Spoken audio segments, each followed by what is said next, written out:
라이프 분과의 수명과 DNA 발표를 시작하겠습니다. 우선 본격적으로 발표를 진행하기에 앞서 노화에 대해 간단히 언급하자면 노화란 시간이 지날수록 세포 분열의 능력의 퇴화와 유전자의 오류가 쌓이면서 세포의 기능이 떨어지는 현상을 말합니다.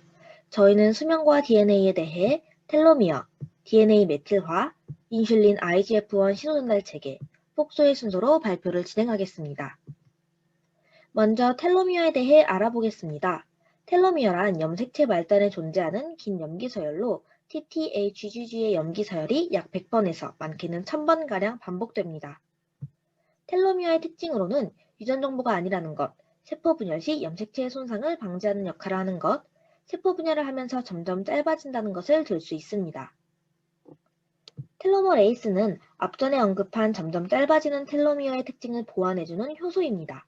주로 암세포, 식세포에 서식하며 진핵생물의 생식세포에서 텔로미어를 길어지게 하여 텔로미어의 원래 길이를 보존하고 DNA 복제 동안 일어나는 짧아짐을 보완합니다. 이제 텔로미어의 길이를 늘리면 수명이 연장될까라는 질문에 대해 관련된 실험을 살펴보도록 하겠습니다. 첫 번째로 2004년 연세대 생물학과 노화유전자기능연구센터의 이준호 교수 연구팀이 진행한 실험에서 텔로미어의 길이를 조절하는 단백질 HMRNPA1을 발견합니다. 그 후 과학자들은 이를 이용해 평균 수명이 20일가량인 꼬마 선충의 텔로미어를 길게 만들었고 총 350개 개체를 25세대 동안 관찰합니다. 그 결과 평균 수명이 정상보다 20%가량 긴 23.8일로 측정되었으며 노화 속도 또한 지연되었지만 수명 이외의 발생 과정, 형태, 행동 등은 모두 정상으로 관찰되었습니다. 이 실험은 텔로미어의 길이가 길어지면 개체 수명이 늘어남을 밝혀낸 최초의 연구가 되었습니다. 다음으로 2019년 스페인의 NCIO 과학자들이 과거 유전자 발현을 조작하는 실험과는 달리 유전자를 건드리지 않고 텔로미어의 길이를 늘리는 데에 성공하게 됩니다. 텔로미어가 길어진 뒤로 실험을 하였을 때 그 전보다 암이 덜 생기고 물질 대사 측면에 있어서 노화가 지연되었으며 수명이 13% 증가하는 결과를 보였습니다. 구체적으로는 DNA 손상과 콜레스테롤, LDL의 수치가 줄어들었고 인슐린과 글루코스 내성과 함께 미토콘드리아의 기능이 향상되는 것으로 관찰되었다고 합니다. 이 연구 결과 텔로미어 크로마틴의 생화학적 변화가 후성적 특징을 가지기 때문에 유전자의 작용을 수정하는 화학적 주석으로 기능할 뿐 유전자의 본질을 바꾸지 않으며 이에 따라 유전자를 바꾸지 않고도 생명을 연장할 가능성을 보여주었습니다. 두 번째로는 수명시계인 DNA 메틸화에 대해 알아보겠습니다. DNA 메틸화란 사이토신의 피리미딘 고리 5번째 탄소에 메틸기가 붙는 것을 말합니다.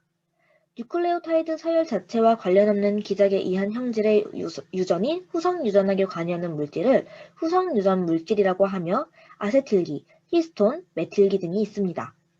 후성 유전 물질 중 하나인 메틸기가 DNA 염기 서열 부위에 붙어 화학 구조가 변하게 되면 메틸기가 달라붙은 염기 서열은 유전자 발현이 억제됩니다. 이때 메틸기는 주로 DNA 서열 중 사이토신과 구아닌 두 염기가 나란히 존재하는 CpG에 달라붙어 사이토신을 메틸화하여 5메틸사이오틴을 생성합니다.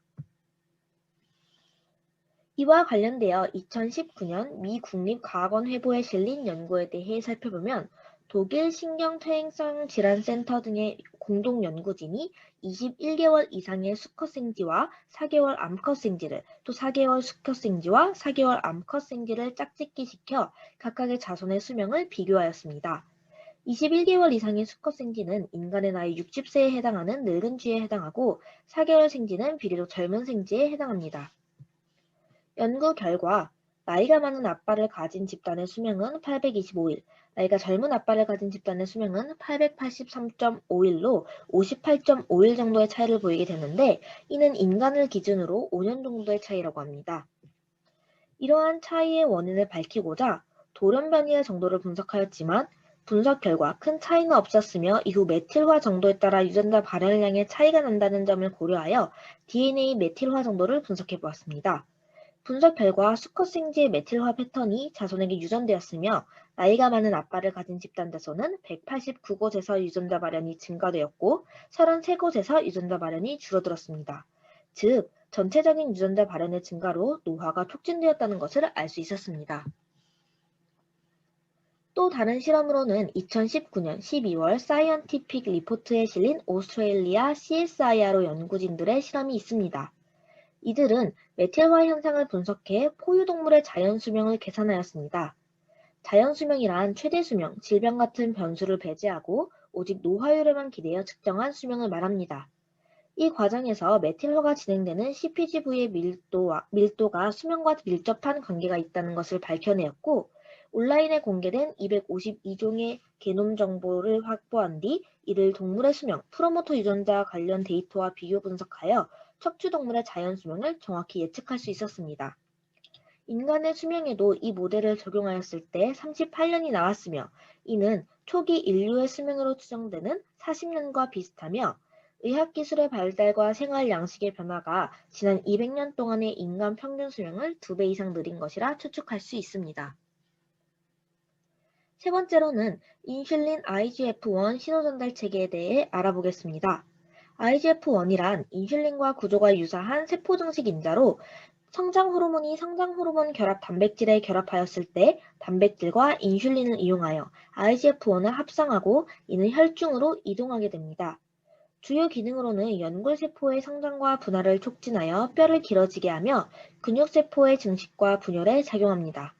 또한 성장 촉진 및 모든 세포의 증식을 촉진시킴으로써 정상적인 성장과 건강 유지에 중요한 역할을 합니다. 많은 실험을 통해 인슐린 IGF-1 신호전달 체계가 노화에 영향을 주는다는 사실이 밝혀졌는데, 그중 첫 번째 실험은 예쁜 꼬마선충 실험입니다.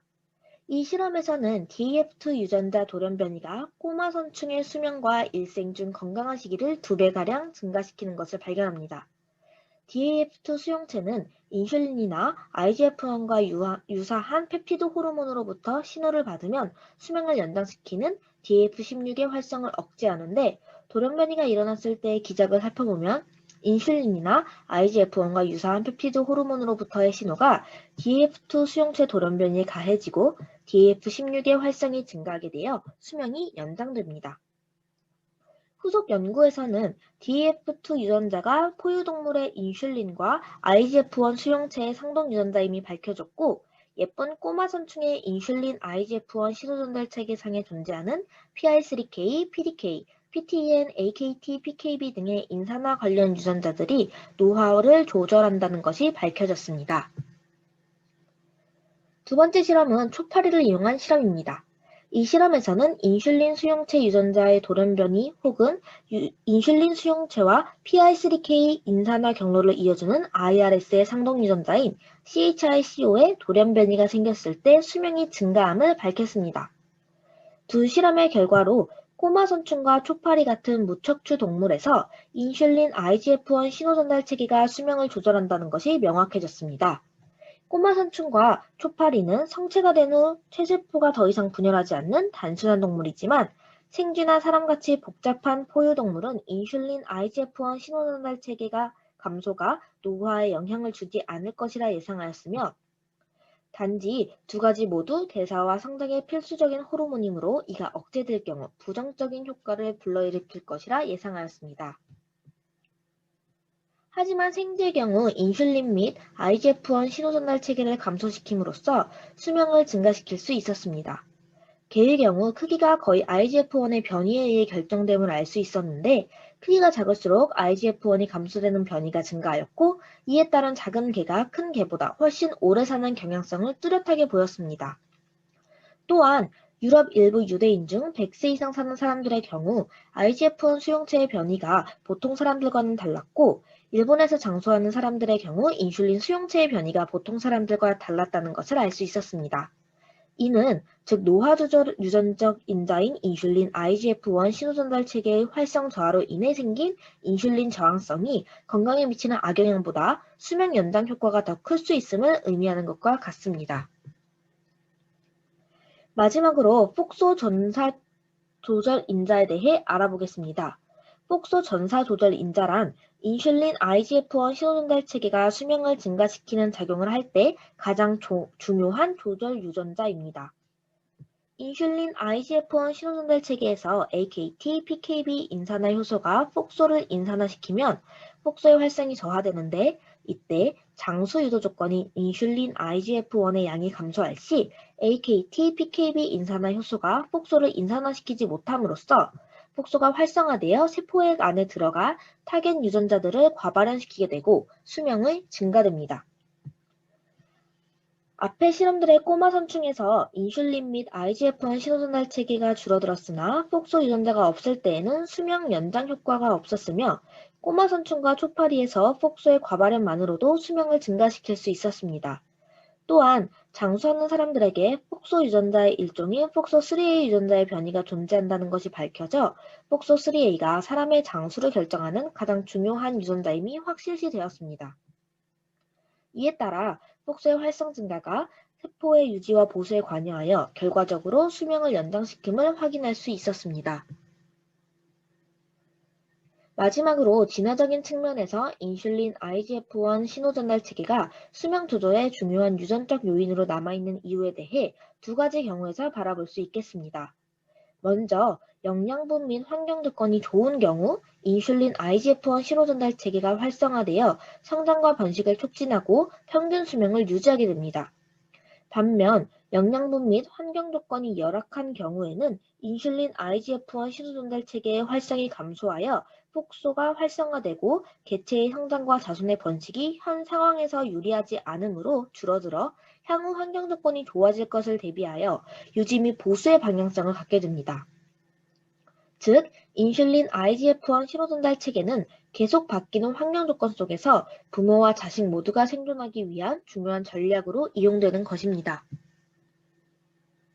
발표 내용을 정리해보면 먼저 염색체 말단에 존재하는 긴 염기 서열로 세포 분열 시 유전자 손상을 방지해주는 텔로미어와 또 이의 손상을 방지해주는 텔로머레이즈에 대해 알아보았습니다.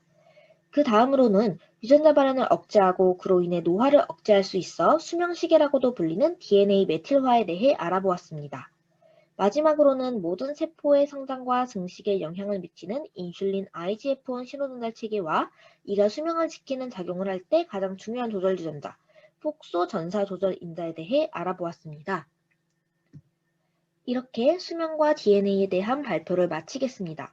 영상을 시청해 주셔서 감사합니다.